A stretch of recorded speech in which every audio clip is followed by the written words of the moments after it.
Está muy fuerte. A ver. Bueno, buenas tardes a todos y todas. Está fuertísimo.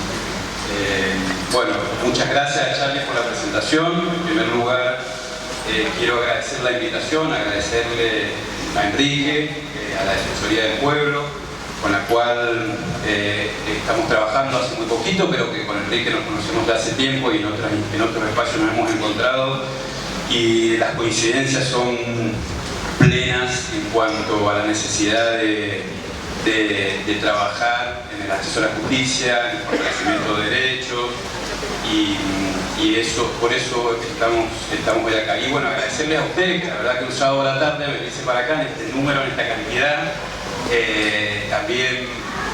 también refleja en algún punto que hay una necesidad de discutir y de charlar algunas cosas, porque creo que no es azaroso el nombre de este encuentro, de esta jornada, que es fortalecimiento de derechos, ¿no? Y creo que lo hablábamos con Carlos recién y lo hablábamos con los compañeros antes del encuentro de hoy. La coyuntura inevitablemente hoy nos ocupa gran parte de nuestra posibilidad de análisis y de crítica, y creo que poder juntarnos hoy a 6-7 días de una contienda electoral en la cual una de las propuestas centrales es justamente la restricción de derechos o desandar derechos, tener hoy una jornada tan numerosa, sábado a la tarde, donde vamos a hablar de fortalecimiento de derechos, bueno, en buena hora. Me parece que también habla, ¿no? También es un reflejo de aquellas cosas en las que queremos sostener a través del activismo, de la militancia. No sé si se escucha bien, si no es muy fuerte, si no vamos... ¿Cuál es la idea? Como dijo Charlie, que nuestra intervención sea breve, 15-20 minutos, y a partir de ahí generar una instancia de diálogo y de poder conversar. Mi propuesta es, en los próximos 10-15 minutos, comentarle algo de lo cual yo personalmente, y con la asociación que trabajo hace algunos años, que milito hace algunos años, y también desde mi función laboral, que tiene que ver con el acceso a la justicia, con los derechos humanos, pero sobre todo, puntualmente, con el empoderamiento jurídico de la abogacía comunitaria, ¿no? Como ámbito disciplinar de la abogacía y como praxis en el ejercicio y en la práctica del derecho. O sea, pensar el derecho no ya como una herramienta de poder del Estado, sino el derecho como herramienta de las comunidades para la transformación social. A nosotros nos gusta mucho la palabra el derecho. Digo, nosotros no lo inventamos, en realidad es un concepto de un sociólogo brasileño, que es Sousa Santos, que ya lo vamos a citar, que es el poder emancipatorio del derecho, ¿no? La posibilidad de la autonomía y de la emancipación de las comunidades a través de una herramienta, fíjense la paradoja, del Estado, una herramienta que se ha utilizado históricamente para la dependencia, para la colonización y para el sometimiento de las comunidades. Entonces mi propuesta es hablar de abogacía comunitaria y empoderamiento jurídico, y después, sobre el final, contarle experiencias concretas de abogacía comunitaria y empoderamiento jurídico, para no quedar en el ámbito, ¿no?, del desarrollo teórico, sino poder estos conceptos teóricos que podemos esbozar, llevarlos a la práctica, a la praxis concreta de la abogacía jurídica. Y ahí tenemos dos líneas o dos experiencias. Una es con organizaciones sociales y asociaciones de derechos humanos, que es una experiencia que es la Red Popular de Acceso a Derechos, que me gustaría compartirla con ustedes. Y otra tiene que ver con agencias del Estado, ¿no? Fíjense también el Estado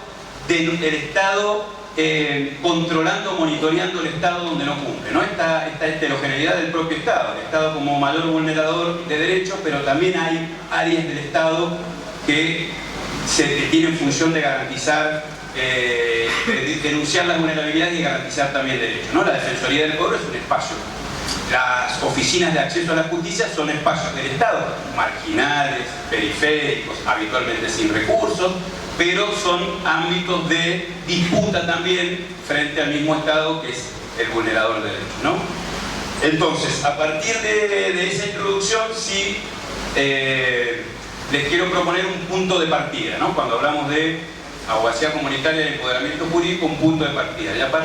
Y este punto de partida es una obra muy importante, una investigación muy importante que se hizo ahora en el 2023, se cumplieron 40 años, que se llamó el Proyecto Florentino sobre acceso a la justicia, Es una obra, una investigación colosal, monumental, en más de 30 países en los 4 continentes, que se hizo en el año 1975 y concluyó en el año 1979, y es la obra fundante del movimiento mundial de acceso a la justicia.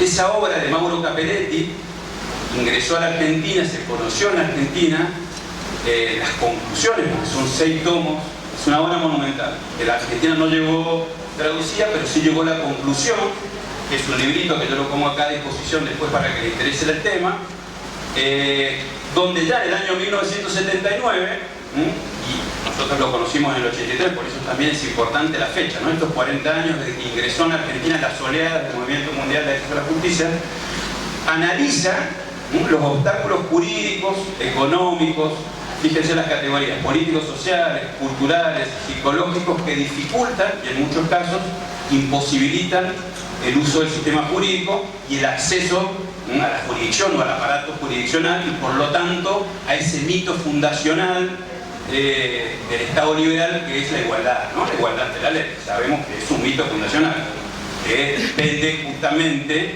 de los factores políticos, económicos, sociales y culturales, el acceso a la igualdad ante la ley, ¿no?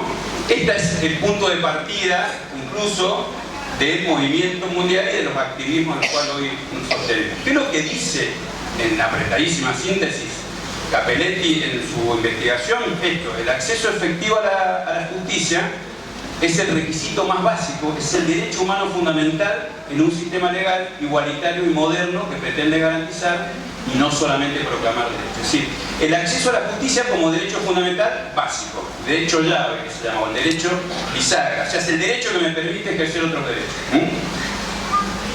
Y parte de un concepto amplio e integral, como decía, de derechos humanos, de derecho humano acceso a la justicia, que es no solo la tutela efectiva, o sea, no solo la posibilidad de ir a los tribunales o a una oficina judicial y decir tengo un derecho vulnerado, vengo a ejercerlo, sino además tiene que ver con el pleno goce de los derechos.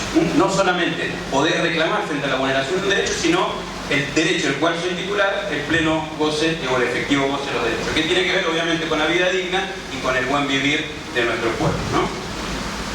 Entonces, como el punto de partida es esta obra monumental de Capelletti, que da inicio al movimiento mundial de acceso a la justicia, y una aproximación que algo adelantamos, tiene que ver con qué entendemos nosotros como acceso a la justicia. Entonces, no es solamente el acceso a la jurisdicción, sino el conjunto de acciones, intervenciones, dispositivos que están orientados a remover obstáculos y mitigar brechas estructurales que impiden el pleno ejercicio de los DESCA, de los derechos económicos, sociales, culturales, agregamos nosotros ambientales, de los sectores históricamente vulnerabilizados, porque ¿quiénes son los que no pueden o no tienen pleno goce? Sí, la titularidad, que la tenemos todos, y ahí vuelvo al mito de la igualdad de la ley, pero ¿quiénes son los que no tienen el pleno goce de los derechos económicos, sociales, culturales y ambientales? Los sectores históricamente vulnerabilizados, los sectores populares. Entonces, estas acciones o estos dispositivos se orientan y se despliegan con 2 criterios: de territorialización y de participación comunitaria. Si no se está en territorio y si no se participa en la comunidad, es muy difícil remover las barreras y las brechas estructurales del acceso efectivo a derechos. Entonces, teníamos un punto de partida, tenemos una aproximación y vamos a una agenda, ¿no? Capelletti nos la planteó hace 40 años. Nosotros hace algunos años se ha venido trabajando una agenda de acceso a la justicia con esta mirada. Y yo quería compartir ahí 2 instancias de articulación.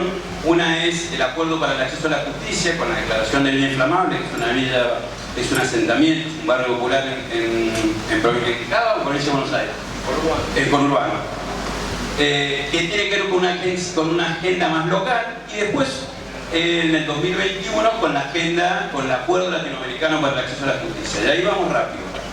El acceso a la justicia, que es a nivel nacional, es una iniciativa de la sociedad civil, de instituciones públicas, académicas, hay universidades y referentes en materia de derechos humanos, donde se recolectaron a nivel federal distintos diagnósticos y propuestas e ideas vinculadas al acceso a la justicia. Ahí, después yo el material lo voy a ir citando, pero se lo pongo a disposición al que le interesa profundizar estos temas.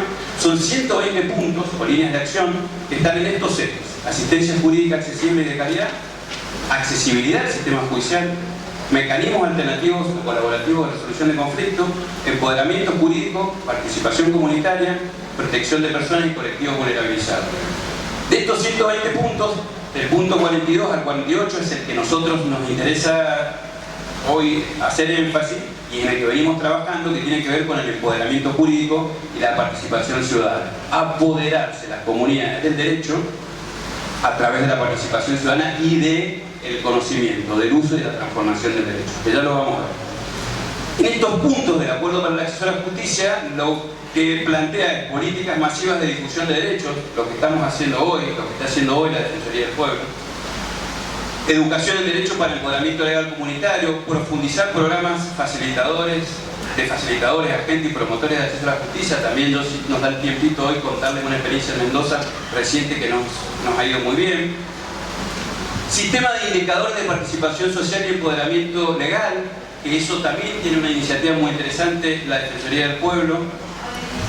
Participación ciudadana, y esto es clave, participación ciudadana en el diseño, ejecución y evaluación de las políticas públicas. Nosotros tenemos, cuando hablamos de apoderarnos del derecho, tenemos que conocer el derecho, usar el derecho, pero transformarlo. Si no transformamos el derecho, estamos entonces sin posibilidad de una modificación o de una transformación social de fondo o efectiva vinculada al pleno goce de derecho. Eso rápidamente en lo que es el Acuerdo para el Acceso a la Justicia, que es una agenda que se viene trabajando ya hace 5 o 6 años con estos actores que les cuento. Y a nivel latinoamericano también, es más reciente, pero también se viene trabajando. Y ahí hay un amplio consenso a nivel regional, por lo menos, donde se sostiene que para revertir las desigualdades estructurales y el acceso a derechos es fundamental garantizar el acceso a la justicia, o el acceso a justicia, como dice. Es decir, esto que hablamos al principio. Para que nosotros podamos revertir las brechas estructurales, las desigualdades estructurales y acceder a derechos, si no resolvemos el problema de acceso a la justicia, lo otro está en segundo plano o es mucho más difícil. Por eso hablamos del acceso a la justicia como el derecho bisagra o el derecho llave. Desde el punto de vista sustancial, pero también desde el punto de vista instrumental. Porque justamente lo que permite el acceso a la justicia es vehiculizar otros derechos, especialmente los derechos económicos, sociales, culturales y ambientales de los colectivos de comunidades vulnerabilizadas. Esto de desarticular las múltiples barreras estructurales. ¿Es el acuerdo latinoamericano por el acceso a la justicia? Es esto, también similar al logo de la agenda local. Es un movimiento social que pretende generar una masa crítica de profesionales y de organizaciones públicas y privadas. Por eso también es importante que estas instancias las organicen agencias públicas, porque también el Estado debe estar involucrado, ampliando los actores que tradicionalmente discuten esta agenda, pero con una perspectiva dialógica y relacional. Es decir, con y desde la comunidad. La agenda de acceso a la justicia y acceso pleno a derechos sin las comunidades no es una agenda que garantice o que tenga buen puerto desde nuestra mirada, de nuestro enfoque. Tiene que ser con y desde las comunidades. Y nosotros agregamos desde un saber situado, desde la periferia al centro, desde el sur al sur, por eso una epistemología crítica, y desde abajo hacia arriba. Con las comunidades, de abajo hacia arriba, de la periferia al centro, y desde un saber situado. No es cualquier derecho el que queremos transformar, es el derecho de nuestras comunidades. Entonces son los conflictos de nuestras comunidades. Y el derecho de nuestras comunidades, o los conflictos de nuestras comunidades, no son los mismos que los conflictos de otras comunidades, incluso cercanas, ¿no? Entonces, cuando hablamos de apropiación de la comunidad o de la ciudadanía, el derecho es estos tres movimientos, ¿no? Estas tres líneas de acción o de trabajo. Conocer el derecho, usar el derecho y transformar el derecho. Fíjense, se ve bien ahí están las 19 propuestas del Acuerdo Latinoamericano de Acceso a la Justicia en 5 grandes ejes. Fíjense que ahí lo que vamos a hablar ahora brevemente, en los minutitos que nos quedan, es el punto 1, 2, 3 y 4, que para nosotros son claros. ¿Por qué? Porque los demás puntos están involucradas las agencias del Estado, ¿no? El acceso a la asistencia legal, las reglas procesales para una justicia accesible, los diseños institucionales centrados en las personas, los poderes judiciales idóneos, todo eso es necesario la decisión política y es necesario las agencias del Estado. Ahora, en el punto 1, 2, 3 y 4 son las comunidades las que llevan adelante estos movimientos. El empoderamiento jurídico, la información pública y participación comunitaria, el lenguaje claro, la justicia comunitaria y el pluralismo jurídico son acciones que se hacen con la comunidad, sí o sí con la comunidad. Y son, entendemos nosotros, las primeras, las iniciales. El desagregado, si les interesa, pero que lo que quería que vieran en el plano de la agenda regional de acceso a la justicia, con este enfoque integral que habíamos dicho al principio, el empoderamiento jurídico, la abogacía comunitaria, la participación ciudadana, el pluralismo jurídico son claves para el movimiento mundial de acceso a la justicia.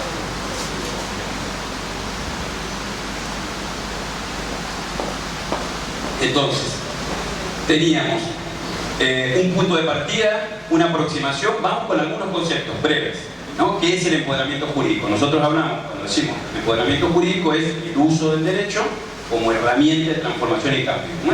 El potencial emancipador que tiene el derecho para cambiar la realidad de los sectores históricamente vulnerabilizados.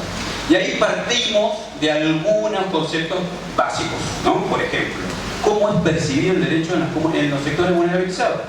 El derecho es percibido como una amenaza por parte de la población vulnerabilizada, porque aparece para criminalizar, estigmatizar y excluir. Nosotros en un taller de violencia institucional que hacemos en los barrios populares en Mendoza, hay una frase que siempre la contamos, porque cuando le preguntamos a los pibes, sobre todo pibes entre 15 y 25 años, y le preguntamos ¿cuál es el estado que entra a tu barrio? Y te dicen, el estado que entra a mi barrio es la policía. El único estado que conozco acá es la policía.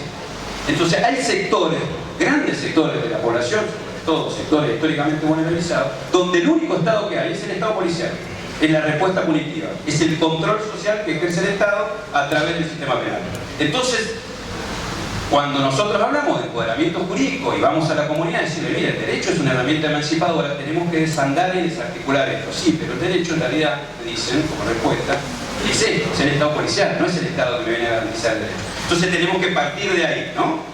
Y fíjense lo paradójico, que esto la historia también, y el movimiento de los derechos humanos, nos han enseñado largamente, que en contextos de extrema desigualdad estructural es cuando el derecho termina siendo un aliado para estas transformaciones sociales. Fíjense que lo paradójico que es, aún en momentos con las coyunturas como las que tenemos ahora, son los momentos históricos más propicios para eso, ¿no? Porque el derecho se convierte en poder de la comunidad en un arma de defensa y de exigibilidad para dar cumplimiento a la norma. Por eso la propuesta es cambiar la relación de la comunidad con el derecho, apropiándose del derecho.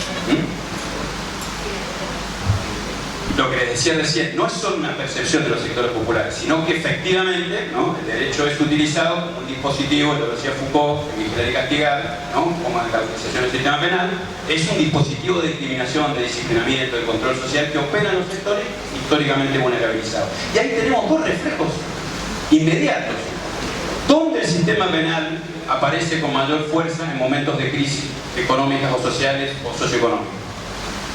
Cuando los sectores históricamente vulnerabilizados toman el espacio público para reclamar por los derechos que no tienen. Entonces tenemos el fenómeno sistemático de respuesta del Estado, que es la criminalización de la protesta social. No es aislado y no es un caso puntual, es la respuesta sistemática del Estado frente a la vulneración estructural de derechos. Y la respuesta de los sectores históricamente vulnerabilizados, ¿cuál es? Tomar el espacio público para reclamar por sus derechos. Y ahí fíjense que la respuesta del Estado, lejos de abordar las problemáticas o la vulneración de derechos, que es el propio Estado que no lo garantiza, responde con el sistema penal. Y fíjense que lo que a nosotros nos parece, ¿no?, el eje central del debate es por qué el derecho no solo es una percepción, sino que además también es una realidad. ¿Por qué el derecho, el saber técnico que significa, que implica conocer el derecho, es reservado solamente a un pequeño grupo de profesionales? Jueces, fiscales, defensores del sistema, a los operadores del derecho. Los operadores del derecho tienen el conocimiento técnico y específico. Por eso nosotros planteamos, mira, el derecho tiene que tener un lenguaje claro y accesible y llano. Basta de la opacidad del derecho, basta de la solemnidad y de la sacralización y de la oscuridad del derecho. Alguien puede leer una sentencia y entenderla, una sentencia laboral, de tránsito, civil, de familia. Alguien puede leer una medida de protección de derecho o prohibición de acercamiento o exclusión de hogar y entenderla. ¿Entendemos lo que la justicia resuelve? Porque el saber técnico lo tienen pocos. Y como sabemos, quien tiene el saber, y más el saber técnico del derecho, tiene el poder. Fíjense que además, con el agregado ético, de que quien tiene el saber técnico del derecho además tiene el valor justicia. Entonces resulta que la justicia la resuelven estos señores que tienen el saber técnico, ¿no? Entonces, ¿qué es lo que ocurre? Quienes detentan el poder, quienes organizan el Estado, quienes definen el derecho, expropian el conflicto, lo sacan de la comunidad y lo llevan a los palacios judiciales, ¿no? Entonces ese conflicto expropiado de la comunidad, que lo resuelven los palacios judiciales, genera una situación de dependencia con la comunidad. Por eso nosotros planteamos conocer, usar y transformar el derecho, ¿no? Y apropiarse del derecho, recuperar el conflicto. Que el conflicto no me lo lleven al Poder Judicial. Por eso, para nosotros es clave la resolución alternativa y colaborativa de conflictos, porque la comunidad tiene históricamente mecanismos de resolución de conflictos sin necesidad de judicializar. Lo que nosotros no queremos es judicializar el conflicto. Por eso hay una frase que decimos los abogados: el mejor juicio es aquel, ¿no?, que no se hace. El mejor juicio es aquel que no se hace. Hay que arreglarlo antes de ir a los estrados judiciales, sobre todo para los sectores históricamente vulnerabilizados, porque los sectores poderosos en general dirimen sus conflictos en el sistema judicial. Y fíjense que esto de la expropiación del conflicto por las propias comunidades, ¿por qué? Porque el acceso a los conocimientos, al saber técnico del derecho, está deliberadamente restringido. Y también acá volvemos a la coyuntura. El acceso a las universidades, que es donde formalmente se definen los saberes técnicos, los saberes académicos, no tienen un acceso igualitario y de real posibilidades para todas las poblaciones, no solamente por cuestiones geográficas, sino culturales, sociales. Entonces ese marco de desigualdad estructural hace entonces que el acceso al saber técnico sea mucho más limitado. Por eso para nosotros los conceptos claves son pluralismo jurídico, o sea, el Estado no tiene el monopolio de la norma, el Estado no es el único que dice el derecho, sino también las comunidades. Por eso el concepto de pluralismo jurídico es clave. Y justicia comunitaria, porque la comunidad tiene los mecanismos históricos de la resolución de sus propios conflictos. Aún en momentos donde los lazos sociales y las redes comunitarias están como ahora de repliegue, de retroceso, dispersas, diluidas, pero en todo caso lo que nosotros tenemos que discutir es cómo reconstruimos los lazos sociales, no fortalecer los sistemas de control social o disciplinamiento del sistema judicial, ¿no? Y sí, ya les prometo que voy cerrando. El empoderamiento jurídico entonces, como campo teórico, pero también como campo disciplinar, que está en debate, que está en discusión, que lo estamos haciendo, requiere pensar antes del empoderamiento jurídico en el empoderamiento comunitario, ¿no? Empoderar a la comunidad es también luego el empoderamiento jurídico, porque como les decía, es la comunidad que determina cuáles son sus demandas, cuál es el problema, cuáles son las herramientas para resolver esos conflictos y las estrategias para resolverlos. Eso lo define la comunidad. Entonces, si el conflicto social o el conflicto que está en la comunidad se vincula con el derecho, con el ámbito del derecho, entonces ahí estamos hablando del empoderamiento jurídico. Entonces el empoderamiento jurídico, a modo más de cierre conceptual, es el fortalecimiento de las personas, de los colectivos y principalmente de las comunidades para que conozcan, para que usen y para que transformen el derecho. Y estos son los tres. Conocer es el extensionismo jurídico, que por ejemplo muchos espacios académicos lo hacen, la divulgación, conocer los derechos, llevar a la comunidad. Yo recuerdo hace unos años en los espacios académicos las facultades de derechos tenían clínicas jurídicas gratuitas o iban a los barrios con con cartillas, creo que todavía a veces lo hacen, respecto de qué hacer frente a una detención, ¿no? Sobre todo los pibes que son víctimas que son el objetivo central del actuar policial, el control del espacio público. Entonces, el extensionismo jurídico vinculado a la divulgación y el conocimiento de derechos es clave justamente para él. Usar el derecho, es decir, el litigio estratégico. Esto es clave. ¿Por qué? Porque también hay algunas batallas que hay que darlas en el terreno de la jurisdicción, es decir, del Poder Judicial. Entonces ahí tenemos, por ejemplo, hoy, el litigio estratégico en materia ambiental es clave. Porque es ahí, en los estrados judiciales, donde nosotros podemos plantear algunas cuestiones centrales. Y ahí los organismos internacionales, uno dice, bueno, ¿cómo voy a litigar o judicializar vulneraciones de derechos humanos estructurales, donde gran parte de la población está afectada, ¿no? El derecho a la vivienda, el derecho a la salud, por ejemplo, son derechos económicos, sociales y culturales que están garantizados en los instrumentos internacionales. Bueno, el litigio estratégico ahí es clave.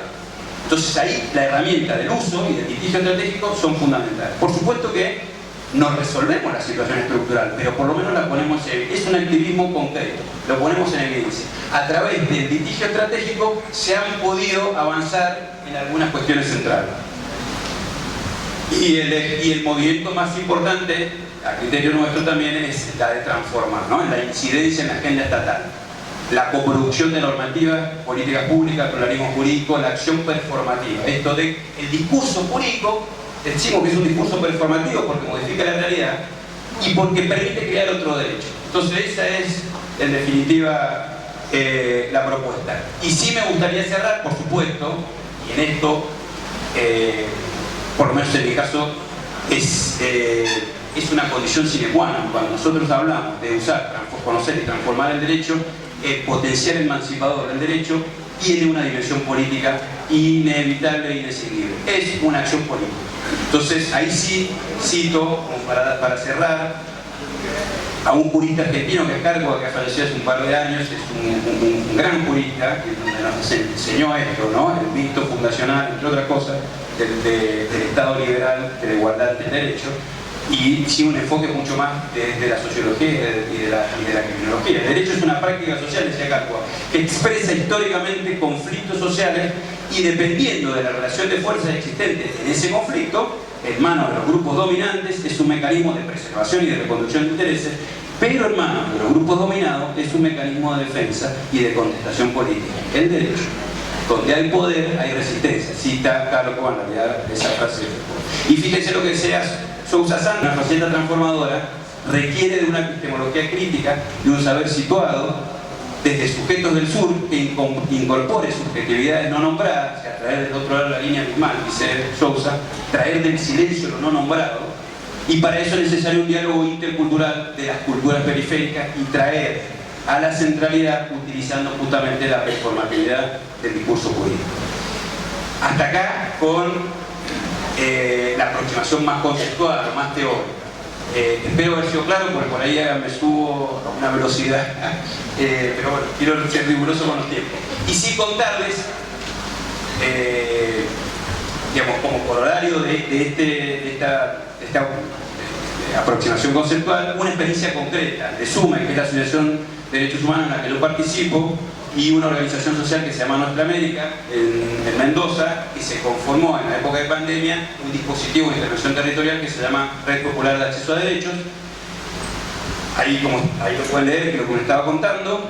El objetivo inicial de la Red Popular de Acceso a Derechos fue abordar situaciones sociojurídicas en territorio. O sea, ir a los barrios, 4 o 5 abogados recién recibidos o pibes que estaban estudiando, y hacer una escucha inicial de necesidades jurídicas insatisfechas. Bueno, a ver qué le pasa, a ver qué necesita, a ver qué... Ese primer contacto, allí donde, en palabras de los chicos, el único estado que va es el estado policial, bueno, aparece un dispositivo de intervención territorial no estatal, hacer una escucha respecto a las necesidades jurídicas insatisfechas o las necesidades jurídicas de las comunidades.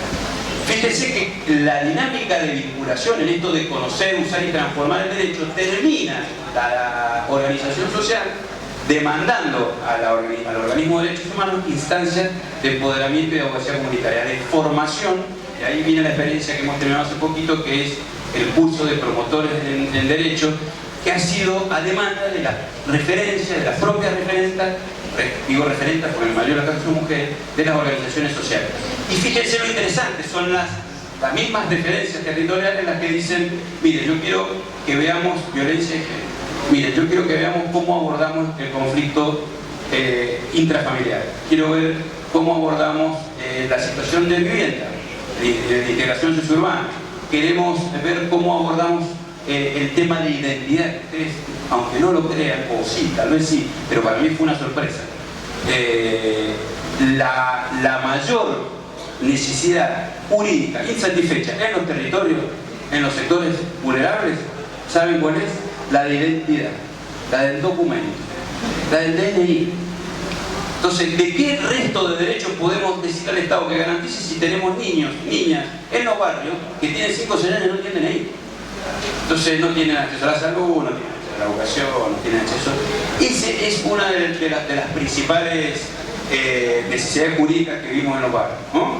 Bueno, eso es un poco también el recorrido, pero quiero llevarles a un paneo rápido. Esto fue en el 2021, el año pasado, y este año vamos a hacer un informe trianual, pero fíjense cuáles son las consultas habituales: DNI, seguridad social, familia, penal, temas de vivienda y temas registrales. Fíjense en las consultas sociojurídicas. Digo, decimos sociojurídicas porque el enfoque no es solamente de derechos, sino es de conflicto social, que tiene una mirada legal, pero que no resuelve el conflicto. El derecho acá no resuelve el conflicto. Lo que puede hacer es arrimar la solución o proponer un mecanismo de solución, pero el derecho no resuelve el conflicto. Fíjense, en familia es el 45%. ¿Saben cuál es el contenido de la consulta legal en familia? La cuota alimentaria. En el 90% de los casos. Y la asignación, en realidad acá no está la asignación universal porque está dentro de seguridad social. Pero en familia es violencia de género y no penal, o sea, y cuota alimentaria. Bueno, las consultas de ANSEA, ya hay un desagregado. Fíjense este dato que interesante, el 70%. Interesante, no, quien camina, quien milita, quien trabaja en los barrios sabe, ¿no? El 77%, quienes están a cargo las tareas de cuidado en los barrios. El 77% de las personas que se acercan a los dispositivos a consultar son mujeres.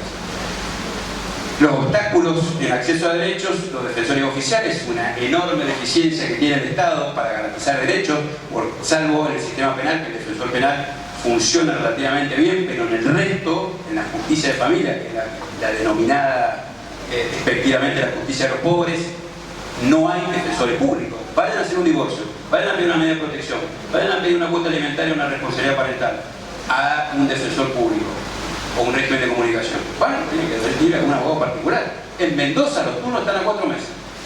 Y si no hay situación de violencia de género previa, es muy difícil poder divorciarse, poder fijar un régimen de comunicación, de responsabilidad parental o de cuota alimentaria si uno no paga al abogado. Ahí tenemos una barrera estructural evidente. Por supuesto también, fíjense, esto yo lo traje tal cual, lo relevaron los pibes y pibas de este dispositivo, la presión política partidaria, esto también es un elemento que vemos en los barrios, el acceso a internet, los dispositivos tecnológicos, recuerden que esto lo hicimos en pandemia, los turnos a la SED, el 80% de los trámites de seguridad social se hacen a través de trámites online. ¿Cómo ustedes van a los barrios y se fijan si hay posibilidad, no solo del dispositivo, sino de la red? Y después del conocimiento. Anda a decirle a un adulto mayor, ¿no?, de más de 70 años, que se registre en una aplicación y que haga el trámite para la jubilación, o un turno para la jubilación, pero no es que inicie el trámite, no. Imposible. Otra barrera estructural nos permite que no obstaculice. Bueno, esto tiene que ver con los barrios que han ido avanzando, y bueno, ahí hay algunas fotitos vinculadas a este dispositivo. Y ahí sí, con lo último que quiero mostrar es algo que tiene su correlato, que es esto, lo mismo o algo muy parecido, pero agencias del Estado. Y acá lo quiero mostrar porque acá el rol de la Defensoría tiene clave. Las agencias marginales del Estado, las que no definen las agendas centrales, tienen este rol, la posibilidad del monitoreo. El Estado controlando el Estado. Y acá tenemos el Centro de Acceso a la Justicia. Esta es una experiencia en Mendoza. El Centro de Acceso a la Justicia, que depende del Ministerio de Justicia de la Nación, Atajo, que es una oficina donde yo trabajo, que es Agencia Territorial de Acceso a la Justicia del Ministerio Público Fiscal de la Nación, o sea, Poder Judicial, y el Poder Judicial de la provincia, que tiene una dirección de derechos humanos. Te paso rápido porque quiero ahí mostrar algunos datos estadísticos en relación a la experiencia comunitaria con la agenda del Estado. Fíjense el porcentaje de las consultas en relación al género. Es exactamente el mismo que relevan las organizaciones sociales. 77% son mujeres. Y acá hay un dato que por ahí no lo pudieron discriminar los chicos de la REPAR, pero que sí lo vimos acá, que el 30% de las consultas son de población migrante, que acá tenemos y sobre todo en Argentina, los sectores populares, los sectores vulnerables, hay un gran componente de comunidades migrantes, bolivianas, peruanas, colombianas, venezolanas, chilenas. Y esto, para nosotros también, como experiencia, le traemos el ejemplo, cómo convocamos los operativos de acceso a la justicia a través de la comunidad. O sea, no lo definen las agencias, sino lo define la comunidad. Entonces la convocatoria en Mendoza la hacemos a través de la Mesa Provincial de Barrios Populares, a través de las organizaciones sociales, de los referentes barriales, y son, en cuarto lugar, el vecino de manera espontánea acercándose a los dispositivos, ¿no? Fíjense, ahí están los números. La Mesa de Barrios Populares, las organizaciones sociales, los referentes barriales se llevan casi el 90% de las consultas. O sea, que clave la articulación con la comunidad. Los obstáculos son en general similares, ¿no? Analfabetismo digital, falta de comunicación del defensor, falta de información, dificultad en la comprensión del lenguaje jurídico, diferentes criterios de eso. Fíjense que cuando nosotros hablamos de conocer, usar y transformar el derecho y reconocemos la acción central, la de transformar, nosotros todavía no conocemos el derecho. O sea, en los territorios y en las comunidades y en los sectores vulnerabilizados tenemos que arrancar acá. Las problemáticas son familia, salud, penal, seguridad social, civil. Ahí ustedes lo pueden ver, muy rápido porque ya me excedí con el tiempo. Fíjense nuevamente, el 32% ahí está puesto DNI, pero es identidad. Es el acceso al documento nacional de identidad como principal necesidad sociojurídica insatisfecha en los sectores populares. Los factores de vulnerabilidad, obviamente, pobreza y género, son los que encabezan. Y cerramos con esta frase de Capelletti, volviendo al punto de partida de la obra fenomenal que da inicio al Movimiento Mundial de Derechos Humanos, ¿no? Es el derecho humano fundamental en un sistema legal que no solo pretenda ser igualitario, sino que además reconozca y garantice. Muchas gracias por